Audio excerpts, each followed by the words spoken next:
दोस्तों आज मैं मूवी एक्सप्लेन करने वाला हूँ द मरमेड। ये एक चाइनीज फैंटेसी मूवी है क्योंकि इसकी स्टोरी बेस्ड है एक जलपरी और एक नॉर्मल इंसान की लव स्टोरी पर, और इन दोनों की लव स्टोरी को इस मूवी में बहुत ही खूबसूरत तरीके से दिखाया गया है। So without wasting time let's start the movie. Movie शुरू होती है म्यूजियम के सीन के साथ, जहाँ पर कुछ बच्चे होते हैं। बेसिकली ये एक म्यूजियम नहीं होता है बल्कि एक घर ही होता है, लेकिन उस घर का मालिक उसको म्यूजियम कहता है। उस घर में एक छिपकली रखी होती है और वह आदमी उन बच्चों से कहता है कि ये एक डायनासोर है और वो अपने बंधे हुए कुत्ते को पैंथर टाइगर कहता है। बच्चे उसे कहते हैं कि अरे ये तो एक कुत्ता है और तुम्हारे पास हमें दिखाने के लिए कुछ भी नहीं है, चलो जल्दी से हमारे पैसे वापस कर दो। तब वो आदमी उन बच्चों को एक कमरे में जाने के लिए कहता है और वो बच्चे जैसे ही उस कमरे में जाते हैं तो आदमी टब में से मरमेड की ड्रेस पहन कर निकलता है। बच्चों का दिमाग तो उसको देखते ही खराब हो जाता है। ऊपर से वह अपने दांत दिखाते उन बच्चों से कहता है कि चलो जल्दी से एक फोटो क्लिक कर लो। अब उन बच्चों को गुस्सा आ जाता है और उसकी धुलाई कर देते हैं। इसके बाद एक बिल्डिंग में एक आइलैंड की सेल के लिए बोली लगाई जा रही होती है, जिसे ल्यूजे नाम का एक बहुत बड़ा बिजनेसमैन खरीद लेता है, जो हमारे स्टोरी का में हीरो है। और इसकी खुशी में वो एक पार्टी दे रहा होता है जहाँ पर उसके करीबी दोस्त होते हैं, जिनमें से एक सस्ता सुपरमैन भी हमें देखने को मिलता है। उसका नाम ल्यूवो होता है और इनकी पार्टी शुरू हो जाती है। तब ल्यूवो ल्यूजे से कहता है कि तुमने आइलैंड को खरीद कर अपने पैसे बर्बाद किए और तुम बिल्कुल पागल हो। ये सुनकर रोलिन उसकी बेइज्जती करती है, जो ल्यूजे की अच्छी दोस्त होती है।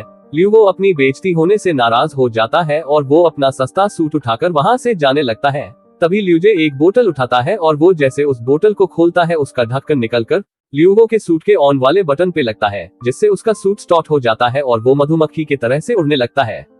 तब ल्यूजे के बॉडीगार्ड उसे किसी तरह वहां से निकाल देते हैं। ल्यूजे और रुलिन अपनी पार्टी एंजॉय कर रहे होते हैं, तभी वहां पर एक लड़की आ जाती है जिसका नाम सेन होता है, और ये लड़की हमारी मूवी की लीड फीमेल कैरेक्टर भी है। इससे पहले ल्यूजे के बॉडीगार्ड उसे उठाकर बाहर फेंक देते, वो ल्यूजे को अपना नंबर देकर उसे कॉल करने के लिए बोलकर वहां से चली जाती है। शेन को तंदूरी चिकन बहुत अच्छा लगता है और इसीलिए वो रास्ते में एक शॉप पर रुककर वहां से तंदूरी चिकन खरीदकर अपने घर जाने लगती है। उसके पास एक स्कॉटबोर्ड भी होता है जिसके हेल्प से वो अपने घर पहुंच जाती है। शेन का घर उसी आइलैंड पे होता है जिसे ल्यूजे ने खरीद लिया था। यहाँ पर बहुत सारे जलपरी रहते हैं और शेन भी एक जलपरी होती है। इन जलपरियों के बीच एक ऑक्टोपस भी होता है जिसका नाम स्व होता है। वो चाहता है कि शेन ल्यूजे को अपने प्यार में फंसाकर यहाँ ले आए, जिससे वो ल्यूजे को मार सके। इसीलिए इन्होंने शेन को ल्यूजे के पार्टी में भेजा था और उन्होंने शेन को इंसानों की दुनिया के लिए ट्रेन भी किया होता है। उन्होंने उसे इंसानों के तरह कपड़े पहनना, डांस करना और खाना सब कुछ सिखाया होता है। अब आप लोग सोच रहे होंगे कि ये ल्यूजे को क्यों मारना चाहते हैं। दरअसल ल्यूजे की कंपनी उस आइलैंड के चारों तरफ सोलर सिस्टम डिवाइस लगा देती, जिससे अगर कोई भी मछली या जलपरी उसके पास आएगी तो मर जाएगी। इसीलिए ये सब मिलकर ल्यूजे को मारना चाहते हैं और ये सारे के सारे एक जगह इकट्ठा होकर ल्यूजे की कॉल का इंतजार करते हैं। तभी ल्यूजे शेन को कॉल करके अपने घर मिलने के लिए बुलाता है।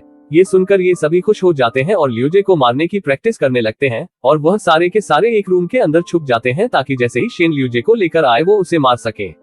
इसके बाद शेन को ल्यूजे का आदमी वहां से ले जाता है, लेकिन उसके आदमी उसे ल्यूजे के कमरे में नहीं जाने देता। लेकिन शेन उनको चकमा देकर उसके ऑफिस में घुस जाती है। ऑफिस में घुसते ही वो उसको मारने की कोशिश करती है, पर काफी कोशिश करने के बाद भी वो उसे मार नहीं पाती। और ल्यूजे के हाथों में एक स्टिक होता है जिससे शेन को चोट लगता है और वो नीचे गिर जाती है। उसे होश आने के बाद ल्यूजे उससे पूछता है कि तुम यहाँ क्या कर रही हो। तब शेन कहती है कि तुम ही ने तो मुझे यहाँ बुलाया था। तो ल्यूजे कहता है कि मैंने तो यूं ही कॉल कर दिया था, लेकिन तुम तो सच में ही आ गई। तभी ल्यूजे उसे पैसे देकर वहां से जाने के लिए कहता है, पर शेन उससे कहती है कि उसे पैसे नहीं चाहिए बल्कि वह तंदूरी चिकन खाना चाहती है, और ल्यूजे के काफी पैसे देने पर भी वो नहीं लेती। तब ल्यूजे उससे पीछा छुड़ाने के लिए उसे चिकन खिलाने ले जाता है। वो आकर एक शॉप पर रुक जाते हैं। शेन कार से उतरकर चिकन खरीद लेती है और ल्यूजे भी उसके पास आकर बैठ जाता है।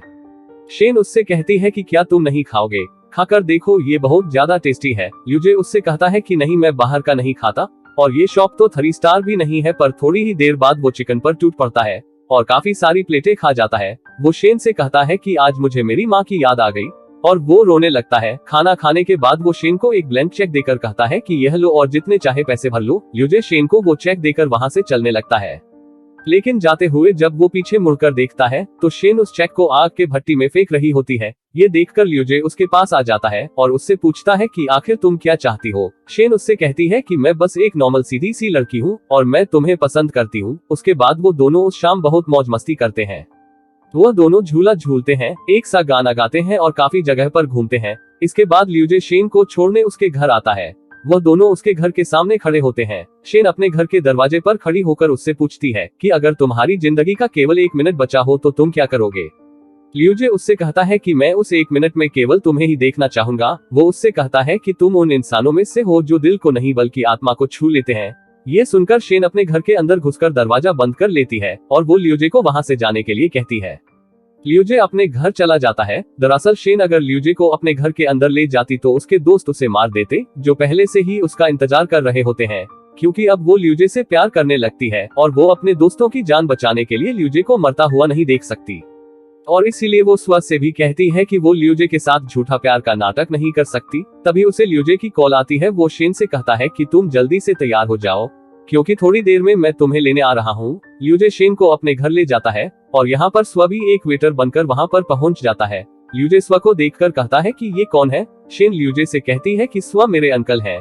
स्व एक ऑक्टोपस होता है और इसीलिए वो अपने नीचे वाले शरीर को अपने हाथ में पकड़े हुए होता है, और इसीलिए लियूजे उसे कहता है कि आज तुम हमें ऑक्टोपस बनाकर खिलाओगे। ये सुनकर स्व घबरा जाता है, क्योंकि लियूजे और उसके आदमी नहीं जानते थे कि स्व के हाथ में कोई दूसरा ऑक्टोपस नहीं होता है, बल्कि उसका अपना शरीर होता है। और इसके बाद लियूजे के कुक स्व के नीचे वाले हिस्से को तलने लगते हैं। दर्द में स्व चिल्ला भी नहीं सकता था, क्योंकि अगर वो चिल्लाता तो सबको पता चल जाता, पर उससे ये दर्द बर्दाश्त नहीं होता, तो वह अपने मुंह से काले रंग का पानी निकालकर उनके मुंह पर गिराकर भाग जाता है, जिससे उनका मुंह नीचे हो जाता और किसी को भी पता नहीं चलता कि हुआ क्या था। इसके बाद लियूजे शेन को रिंग पहनाकर उसे प्रपोज कर देता है और उससे कहता है कि मुझे पता है कि तुम सोच रही होगी कि तुम गरीब हो और मैं अमीर हूँ, तुम अजीब तरह से चलती और खाती हो, पर क्या करूँ, मुझे तुमसे प्यार हो गया है। शेन उससे कहती है कि मजाक करना बंद कर दो, तुम तो रोज कितनी लड़कियों के साथ घूमते हो और हम कल शाम को ही तो मिले थे। लियूजे कहता है कि हाँ मुझे पता है, लेकिन साथ में मुझे ये भी पता चल गया है कि मैं तुम्हारे बिना नहीं जी पाऊंगा। ये बात सुनने में फिल्मी है, लेकिन यही सच है। शेन ये सुनकर खड़ी हो जाती है और उससे कहती है कि अगर मैं कहूँ कि मुझे तुम्हें मारने भेजा गया था, अगर मैं कहूँ कि मैं तुमसे प्यार का नाटक कर रही थी, लेकिन लियूजे उसकी बातों पर विश्वास नहीं करता और उसे किस कर लेता है। तभी वहाँ पर रेलन आ जाती है और शेन उसे देखकर अपने घर चली जाती है। लेकिन थोड़ी देर बाद लियूजे शेन से मिलने उसके घर चला जाता है और इस बार वो शेन को उसके असली रूप में देख लेता है। वो शेन और उसके साथियों को उनके असली रूप में देखकर घबरा जाता है और वहां से भागने लगता है, लेकिन तभी स्व उसे पकड़कर बांध देता है और उसे कहता है कि तुम्हारे सोलर सिस्टम लगाने के वजह से हमारे कई साथी मारे गए और कई बिछड़ गए, और अब हम तुम्हें मारकर इसका बदला लेंगे। और वो उसका गला पकड़कर घोटने लगता है। लाइन तभी शेन ऑक्टोपस की एक पूंछ काट देती है और लियूजे को वहां से भगा देती है। ऑक्टोपस शेन से कहता है कि अब ये मत कहना कि तुम्हें उससे प्यार नहीं है। शेन कोई जवाब नहीं देती, बस वो रोने लगती है। इसके बाद लियूजे अपनी ऑफिस पहुंचकर रेलन से उन जल परियों के बारे में बताता है, पर उसे ये पता नहीं होता कि रेलन उसको बिना बताए अपनी टीम के साथ काफी टाइम से जल परियों को ढूंढ रही थी। और अब पूरी मालूमात मिल जाने के बाद वो अपनी टीम के साथ शेन और उसके साथियों को उस आइलैंड पर मारने पहुंच जाती है।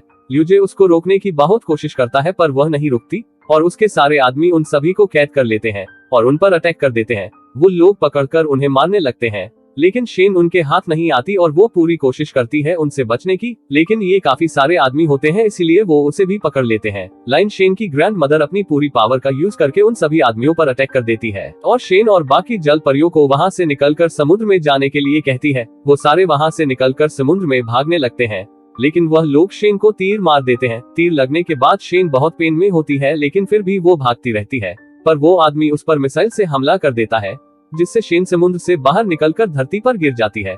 वो सारे लोग उसे घेर लेते हैं और रेलन अपनी आदमियों से उसे मारने के लिए कहती है, लेकिन तभी वहां पर लियूजे आ जाता है और शेन को अपनी गोद में उठाकर कहता है कि तुम जरा भी फिक्र मत करो, मैं तुम्हें कुछ भी नहीं होने दूंगा। वो शेन को अपने गोद में उठाकर वहां से चलने लगता है, लेकिन तभी पीछे से रेलन उसको तीर मार देती है। लेकिन लियूजे तीर लगने के बाद भी नहीं रुकता, क्योंकि वो जानता है कि उसने अगर शेन को यहाँ पर छोड़ दिया तो ये लोग उसको मार डालेंगे, और इसीलिए वो शेन को समुद्र के किनारे ले जाकर उसे समुद्र में फेंक देता है। इसके बाद लियूजे को एक आइलैंड के किनारे अपने घर में दिखाया जाता है, जहाँ पर एक स्टूडेंट उससे छोटा सा इंटरव्यू ले रहा होता है। लियूजे ने अपना सारा पैसा एनवायरनमेंट को बचाने के लिए डोनेट कर दिया था। इसके बाद वो स्टूडेंट लियूजे से कहता है कि क्या आप यहाँ पर अकेले रहते हैं। तभी लियूजे अपनी वाइफ को बाहर आने के लिए कहता है, और इसकी वाइफ कोई और नहीं बल्कि शेन होती है। दरअसल लियूजे शेन से शादी कर लेता है और उसके साथ समुद्र के किनारे अपने घर में रह रहा होता है। और इस तरह हमें इस मूवी की एक हैप्पी एंडिंग देखने को मिलती है। दोस्तों, आपको ये स्टोरी कैसी लगी हमें कमेंट करके बताएं, और आगे किस टाइप के वीडियो आपको चाहिए ये भी बताएं। हो सके तो हमारे इस चैनल को सब्सक्राइब भी कर दीजिए। मिलता हूँ आपसे एक न्यू मूवी के साथ, तब तक के लिए बाय।